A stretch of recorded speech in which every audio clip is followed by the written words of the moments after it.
FND, Functional Neurological Disorder. That's the topic for today, guys. I am Giri, registered physiotherapist from Instep Physical Therapy, Edmonton. Today, we're going to discuss about how neurological physiotherapy will help FND patients, functional neurological disorder patients. Before, I've been practicing this for more than 20 years now. Before, we used to see maybe 2 or 3 FND cases in a year.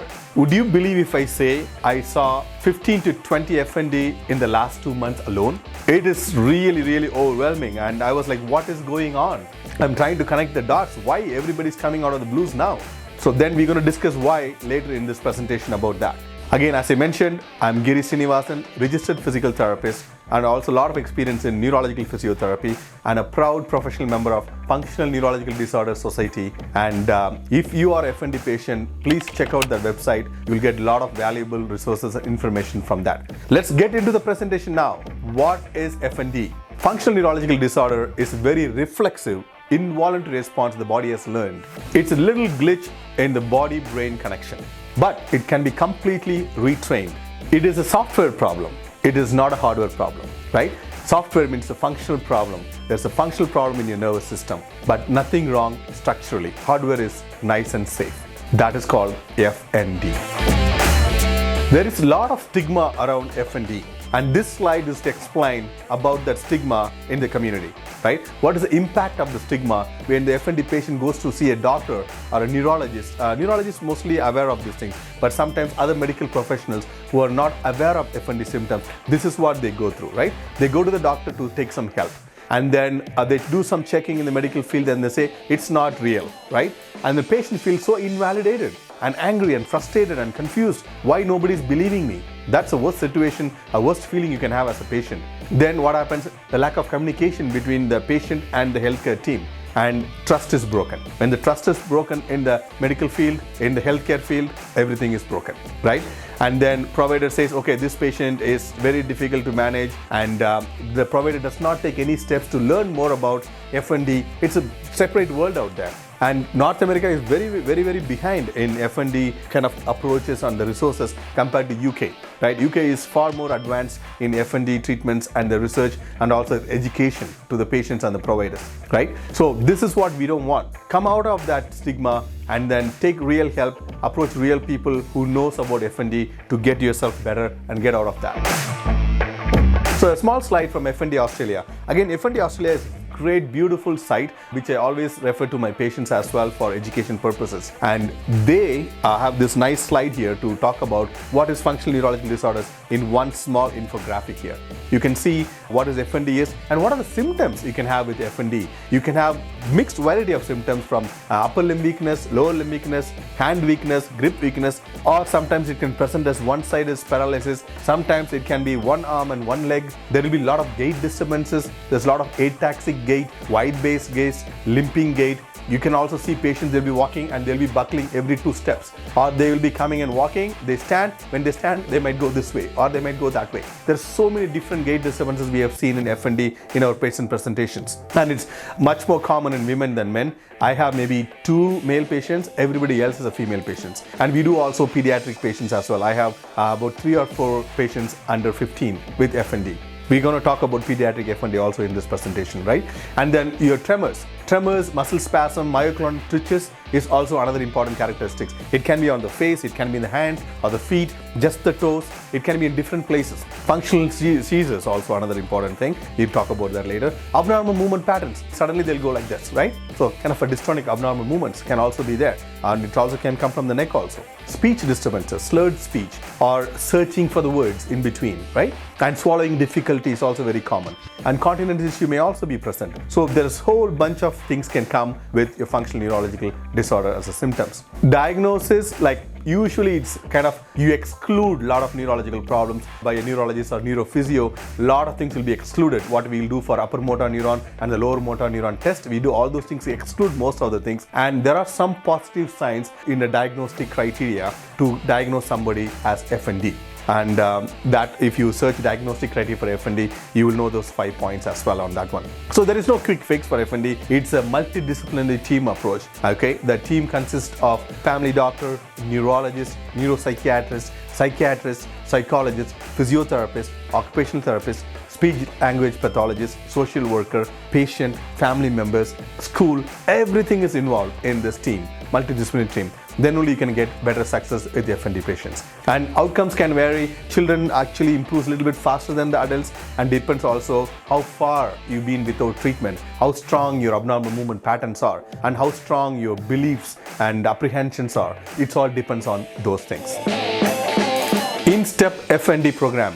What we offer at Instep Physical Therapy for the patients with FND. We have team of neurological physiotherapists with various post-graduations in neurology and also about more than 20 years of experience in neurological patients. We treat multitude of patient conditions like stroke, multiple sclerosis, Parkinson's, spinal cord injury, hydrocephalus, you name it, pediatric and adult neuro conditions. We've been doing this for 20 years. And we have great team behind, and also FND educated. We have done courses on FND. We are certified in so many FND related things, including cognitive functional therapy and things like that. So we can help you with those things. And most of our physiotherapy assistants are basically foreign trained physiotherapists who are in their way to become a physiotherapist in Canada. So they have immense knowledge, and they are helping us as physiotherapy assistants right now on their way to become a physiotherapist. So they're also very well trained in neuro rehabilitation. Psychologists, we have wonderful professional psychologists who works very well with a lot of clients, FND clients, in cognitive behavioral therapy. That's something she does very often. And cognitive behavioral therapy is one of that evidence-based approach based on the consensus for FND for treatment. And we do have offsite OT and speech language pathologist team, which we refer to if we need OT SLP help. And our clinic is designed, our infrastructure, our human resources, everything is designed to accommodate neurological patients, parallel bars, low mats, and whatever you think, the assistance, everything you need as a neurological patient of our clinic. And that is Instep FND program. This is the team, and I'm going to talk to you about what is our approach is. What can you expect from Instep Physiotherapy when you come here as a patient who's diagnosed with FND, whether it's adult or pediatric, right? You can expect a very thorough subjective examination. Subjective examination is very important in this condition to identify a lot of key factors, a lot of predisposing factors, precipitating factors, and biological factors and social factors in this condition. So our assessment is very well psychologically informed and also cognitive functional therapy based neurological evaluation. Then we have questionnaires, FND questionnaires specifically for you to fill out to get more information from you, from first-hand information. We will give you FND patient workbook to work with, to log in all the things you do, how to pace your activities every day, putting your goals, tracking your progress, and also with a lot of resource links to important resources you should know to educate yourself, and if you're a parent, to educate the parent to work with the child very efficiently. And we believe in education and empowerment, and that's the whole reason for this topic we are discussing today. We love to educate and empower people. There is nothing more I can give as a registered physiotherapist than a wonderful evidence-based knowledge to the community and to the people who are suffering from FND. And we believe in that. And we are also big on pain neuroscience education. We are updating ourselves like really good. Spend a lot of time in pain neuroscience education to learn, and also how to teach someone, how to educate someone as a patient who comes with pain. It can be an acute pain or chronic pain, or it can be a functional pain, which a lot of people with FND will go through that. Right now, I'm working with a 9-year-old boy who has a lot of functional pain in his thighs, which he developed after his viral infection. His pain is 9 or 10 out of 10. We are working with him right now. And it is challenging, but we take on those challenges to make them better. Movement retraining is a key thing for neurophysiotherapy. Not only for FND, we do that for all neurological conditions. For FND, it's much more important because you're working with abnormal movement patterns which happens involuntarily. You got to take that, you got to identify that, and you got to retrain that movement. How you do movement retraining? You're going to talk a little bit later in detail, and you're going to also a demo like sit to stand, how we break that into sequence and how we work on it. I'm going to show you a demo on that as well. Movement retraining is very important to take patients away from all the abnormally learned movement patterns and driven by attention and also expectation. As I told you before, cognitive behavioral therapy, our physiotherapists also trained in that, and most of the times we refer those patients to our psychologists who can work with the patients for cognitive behavioral therapy as well. For pediatrics, we do something called REACT. It's nothing but retraining and control therapy. It's a proven model for FND pediatric patients, right? It's mainly to target the sense of control attention to the symptoms and also symptom expectations and changing of behavior. So that is called REACT. And this is all our approach for FND and more. I just put the main points in there. We do much more than just what you guys do. And everybody gets a home program. They can work on their own and also with a caregiver if they have to, and make it more fun and enjoyable and very patient-centered and goal-oriented for our FND patients. Pediatric FND, pediatric functional neurological disorder. It happens to kids as well. And there is a lot of predisposing and precipitating factors will come as a kid. It can be stress in the family, fighting between dad and mom, or between siblings, or kids are ignored at the home, not a lot of social things happening at home. It can be bothered at school, bullying, or stress from school. It could be anything, right? Can cause some things as a precipitating factor. It can be an illness. Kids could have been fractured or fell and broken a leg. Could have been the cast for a while. Could have been a concussion. Could have been a sports injury. So many precipitating factors are there. And I'll show you a slide later to kind of explain all those things. So that can cause FND sometimes. These kind of patients, we have a plan for the patient, plan for the parent, plan for the school. So we got to cover all the areas. So patient plan would kind of mostly involve in how to train them in developing competing thoughts and competing movement patterns compared to what they are projecting with abnormal movement patterns and abnormal thought processes. So that's a big process. It's explained very simply in 2 words, but it's a process to go through that. And habit reversal techniques and plan for the parent. All the kids I see with the FND here, I have a session with a child or a kid, and then I'll take the mom or dad to my room separately. So we'll have discussed a plan for the parents, how parents has to deal with it, what they should encourage, what they should discourage, how they should support the child, okay? And make sure the child is in a safe environment. At the same time, you cannot focus too much on the abnormal movement patterns. There is a way to approach this condition. We educate the parents on that. Then we'll have a plan for the school. So this is when the people can return to school. What kind of approaches school should have, the teachers and the fellow students, what kind of approach they should have. We have a plan for that, so that we can work as a team towards the well-being of the kid. And that's exactly what we do. And also we use treatment determination tool to identify and individualize the sessions, individualize the treatment plan. That's very important. How often this kid having FND symptoms, what triggers it, when it comes on, how long does it stay, when is the last time it came. So all those things, if you identify those things, you can have a tailor-made treatment program for pediatric FND. I told earlier in this presentation about I'm seeing a lot of FND patients now in the last 2-3 months compared to what I did every year before. I'm thinking any connections, and one small connection with the adult patients could be COVID. I don't know. Could be what everything changed during COVID time, the social isolation, emotional stress, financial stress, family stress, problems between husband and wife, between dad and mom and kids. Could be that factor that all those people went through that in the last 2 years when we suffered from COVID, and people obviously have to wait to see a neurologist to get a diagnosis. Maybe it took that time for them now. Now everybody is going to the K clinic in Edmonton or seeing a neurologist in the neurological clinic. Now we are getting those flow of patients coming into our clinic. It's raining FND, I should say. So why? I'm just thinking this might be one of the reasons, because COVID has cluster of symptoms, right? There's more than 200 symptoms in the post-COVID syndrome. And we also treat a lot of post-COVID patients. Post-COVID patients, just as it is, post-COVID patient with POTS and vagus nerve problems and anxiety, depression, that area, plus also FND. Right? I'm just trying to think as a clinician, what could be the reason in this province or in Edmonton? Why suddenly everybody's coming out? What could be the connections? I'm just brainstorming myself, and this might be one of the reasons I'm thinking, with all the anxiety building up, the depressions, how many people are not sleeping very well, late nights, video games, and sleep deprivation is also one of the predisposing factor for FND, because your sleeping is your brain cleaning time. Every night you have to give yourself good cleaning time. If not, the abnormal proteins can accumulate in your brain, can disturb your processing a little bit as well. This slide here explains you the triggering events. What are the different triggering events? What are the predisposing factors? So first we're going to see some of the predisposing factors. Any kind of functional disorders. It can be a pain syndromes, chronic pain syndrome, sometimes fibromyalgia, irritable bowel syndromes. It can be one of the predisposing factor. Neurological conditions, a lot of migraines, anxiety, depressions, stressful life events. It can be anything in your family or in your friend's family, in your school or workplace. And we all went through that during COVID time, don't we? A lot of stressful life events, right? And a lot of anxiety and depression. Childhood adversity. Also, kids went through a lot and trying to put a 3-4-year-old with a mask on their face, right? And what are the restrictions they should have? Okay, they can't have birthday parties. How many things kids went through? Yes, you can connect all those dots, right? Sometimes no vulnerability is also a predisposing factor.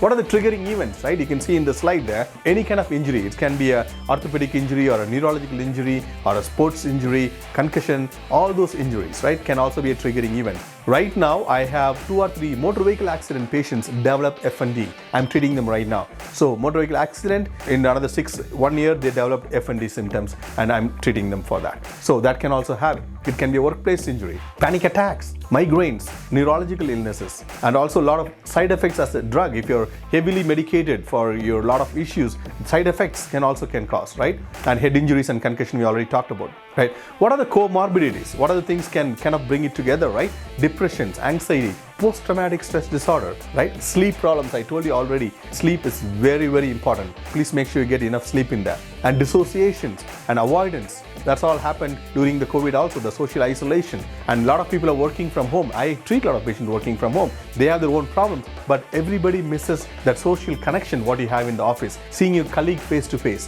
When you see your colleague face to face, you secrete different neurohormones with the eye contact with the face to face. You don't do that when you do that on the screen. It's not the same. So if you have an opportunity to go to your office to work from office, do that. If not every day, at least 2-3 times. Just don't engulf yourself just at home in front of the screen. That's very important. We are social animals. We need to see people, talk to people, right? That's very, very important. And what are the perpetuating factors? Feeling disbelieved about yourself, about your goals, about your condition, right? And also misdiagnosis. And FND patients usually get misdiagnosed in the beginning and then they slowly later, 6 months, 8 months down the road, they come and being assessed and properly assessed and then diagnosed as FND. A lot of medications, opioids, and a lot of sedative medications, right? A lot of antidepressants and things like that to just work so much with your cocktail of the neurohormones, how they mess it up. Unnecessary surgery, right? For everything, we don't have to put a knife on our body. 90% of the carpal tunnels can be relieved by proper exercises and physiotherapy. You don't need surgery for everything. You don't have to wear splint on both hands every day. So all those things, right? And for a lot of your shoulder and knee conditions, it can be treated. A lot of evidence out there, it can be treated very effectively with conservative management without surgery. You have to educate yourself on that. Legal cases, if you're in legal trouble and that emotional stress, and that also can cause as a perpetuating factor. So treatment is basically an Instep FND approach. We have a great Instep FND team and understanding of the disorder and work with the multidisciplinary approach, collaborative approach, and also treatment of the comorbidities. And also we have a lot of education on the social approach also. We talk about your social life, your sleep patterns, your diet patterns, and your exercise patterns, lifestyle factors. It's all important. Everything comes in. Okay, some people recover completely, some people recover partially. Hopefully everybody recovers to a certain extent. And some people and then go back to work again and we have life goals achieved again. These are the things we do for Instep FND program. So we're going to see a demo for movement retraining. Before seeing the demo, I'm going to explain the theoretical basis of movement retraining, which all the neurophysios do, especially FND is very, very important. So what are the targets for the movement retraining? What we target? Number one, we redirect attention. That's very important in FND. And redirect attention, how to create automatic movements and how to kind of redirect attention from the abnormal movement patterns. That's number one. Number two, change expectations and belief, right? And that's where the patient education is much, much more important. FND is real condition and FND is treatable condition. And also what can you expect? That's very important patient education we do and through movement retraining. Reduce the threat value of symptoms, right? People are scared. I'm buckling, I'm going to fall and I'm going to get injured. So you have to make sure that you reduce the threat value of the symptoms is very, very important as a physical therapist. And address avoidance. People avoid a lot of things because of fear of falling and because of pain. We call it graded exposure. We have to expose them slowly into the movement patterns, what they are avoiding, and gain that confidence back again in those movements, right?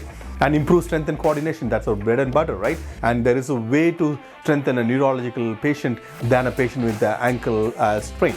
And brain, I always tell in my presentations, brain does not activate muscles, brain activates movement patterns. So you do movement pattern retraining with patients and improve coordination. That's very important. And also I explain the patients what are the psychosocial benefits of physical activity. It can be exercises, it can be going for a walk or bicycling, just so many things you can do what you enjoy. So these are all the targets for movement retraining on theoretical basis. Now we're going to see a demo. So the demo I'm going to show you with my assistant Kudrat is sit to stand. So sit to stand, it's just not just from sitting to stand, there are phases for the sit to stand. As in movement retraining, we break down all the big movements into small components and phases. We work on each phase. That's what we do in any movement retraining, including FND patients. Like you will think just sit to stand is just one thing, but there are 5 phases for that. Like phase 1 is your flexion momentum phase, like how you kind of your starting position, your pelvic position, your feet position, and all those things, how much, where you're sitting in the chair, they're all very important. That's your flexion momentum phase. And then phase 2 is your chair off, how you're pushing off from the chair, how your trunk comes coming forward, like nose to the feet, nose over toes, how you're coming up, how you're using your trunk momentum. That's your chair off phase. Then comes your extension phase. When you're trying to stand up, how is your speed of standing and how is the symmetry between both your legs? How is your trunk position? How is your feet position? How much weight bearing is going through the legs, right? That's your extension phase, which is phase 3. Phase 4 is your stabilization phase.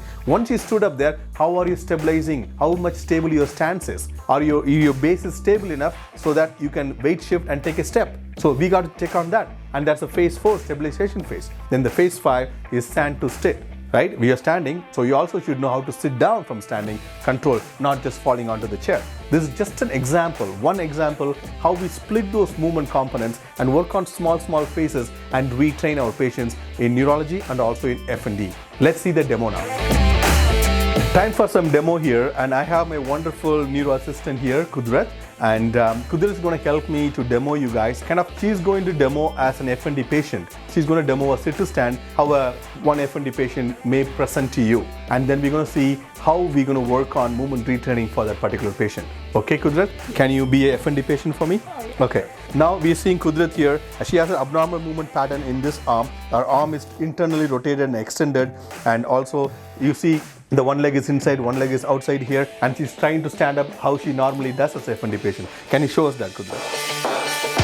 And she's struggling to get off the chair. She's going to one side. She's putting all the weight on the right leg, and she's coming up, a lot of instability, and the arm is fixed in abnormal movement pattern, and she's trying hard to stand there. She has a lot of ataxia there, right?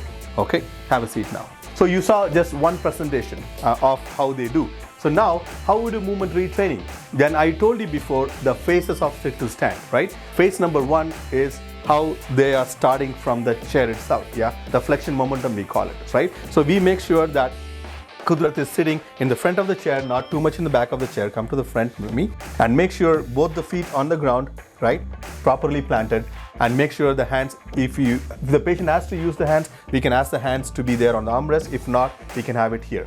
Right? This setting up is very important, right? That's a phase 1. Phase 2 is a chair off phase. For the chair off phase, what we're going to do, we're going to use the trunk momentum, right? So Kudrat, I want you to use your trunk momentum, right? Like 1, 2, and 3, and push up like that. Good, sit down there. So that trunk momentum use is very important. It's easy to show in a normal model, but with FND patients, it's a little bit more challenging to work with it. So that's your chair off phase. Then when they come up there, and it's called extension phase. So you're going to come up, stand. So use your trunk momentum, 1, 2, and 3. Come up there.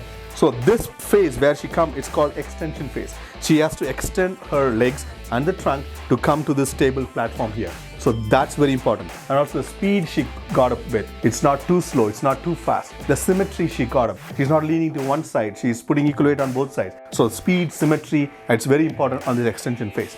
Then the phase 4 is your stabilization phase. How she is stabilized after she finished the extension phase is the feet in proper distance. It's not too narrow, too wide, or rotated outwards or in and out like that. And also you're watching, is she weight bearing equally on both hips? Usually sometimes you have to give a cue verbally or with physical to make sure they are weight bearing equally on both sides. You have to make sure that's happening there. That's very important. And if she's having a stable base to take a step or not. Because from here, standing alone is not enough. She has to move. So is she stable enough to make a step? Can she weight shift? Can she take a weight on the right leg to bring the left leg forward? you're watching all those things. That is your stabilization phase. Then the phase 5 is stand to sit. Okay, we can't leave her standing here. So we're going to see how controlled she can sit back on the chair. Can you bend your knees and take your bum to the chair nice and slow? Good, all the way down.